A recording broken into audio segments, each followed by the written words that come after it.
The man accused of killing Charlie Kirk is expected to be formally charged in Utah this week.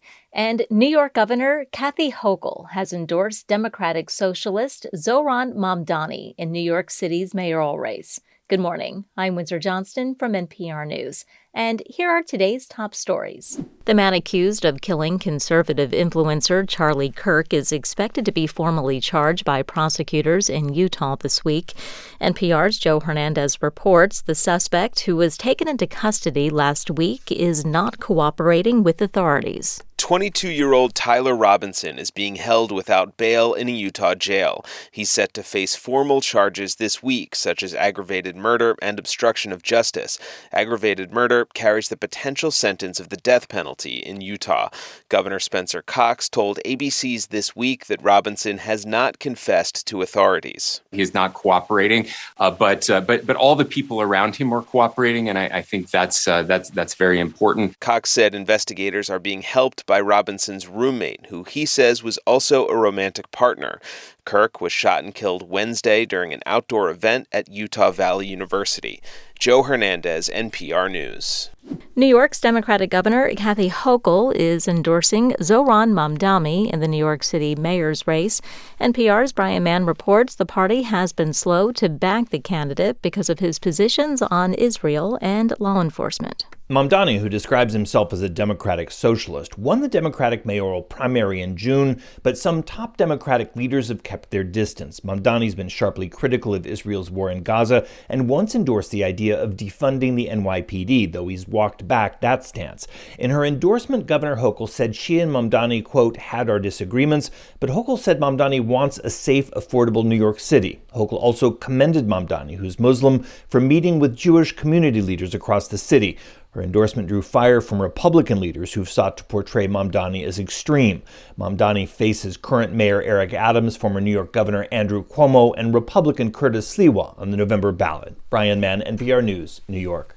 President Trump is suggesting that the U.S. has reached a deal with China over TikTok.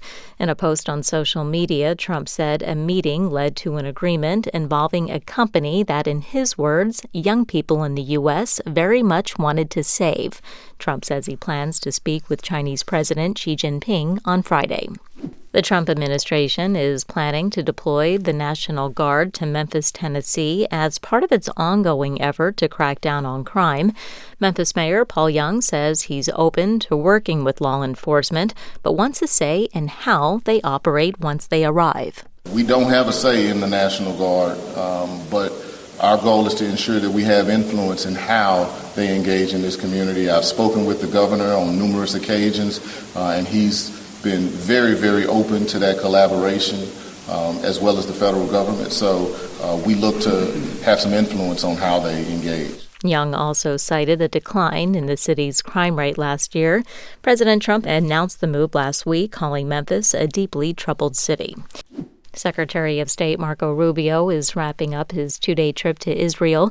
Speaking alongside Prime Minister Benjamin Netanyahu in Jerusalem today, Rubio outlined what he says it would take to end the war in Gaza. It ends by eliminating the people who did it, by ending them as a threat. It ends by releasing every single hostage, both living and deceased. There should never have been a hostage. There should not be a hostage now.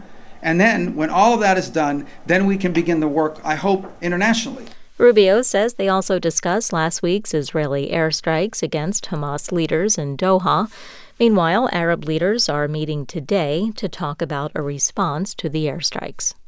Ukrainian President Volodymyr Zelensky says his country's security service struck a major oil terminal in Russia. He says it's an attempt to weaken what he calls the Kremlin's war machine.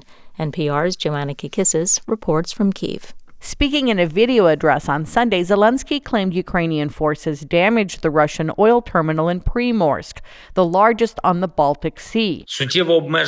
We have significantly restricted Russia's oil industry, and this significantly restricts the war, Zelensky said. He added that Russia's oil, gas, and other energy resources fuel the Kremlin's war, literally and economically. His comments come after a Russian drone violated the airspace of Romania, which borders Ukraine. It's the second time in a week that Russian drones have violated the airspace of NATO countries. Ukraine is urging its allies to further sanction Russian oil and those who buy it. Joanna Kakissis, NPR News, Kyiv. Uber is being sued for discriminating against passengers with disabilities, including those who use service animals and mobility devices. The Justice Department filed a lawsuit against the rideshare app on Thursday. The suit is seeking $125 million. Tornadoes destroyed several homes in southeastern Utah this weekend. Forecasters say a storm produced 2 twisters in San Juan County in the span of an hour on Saturday. Authorities said no injuries were reported. Some of the biggest winners at last night's Emmy Awards in Los Angeles included the British crime drama Adolescence and the Hollywood comedy The Studio. NPR's Neda Ulabi has more. The creator of The Studio, Seth Rogen, wore a distinctive brown velvet tuxedo. Audiences saw plenty of it as Rogen personally picked up awards for directing, writing, lead actor, and best comedy. It's getting embarrassing. The show's 13 wins were the most ever for a comedy series.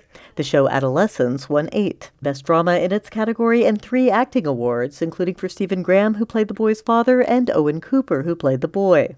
Actor Noah Wyle dedicated his win for the medical drama The Pit to real people who work in emergency rooms. To anybody who's going on shift tonight or coming off shift tonight, thank you for being in that job. The Pit also won an acting Emmy for star Catherine Lanasa and an Emmy for Outstanding Drama Series. Neda Ulabi, NPR News. This is NPR News in Washington.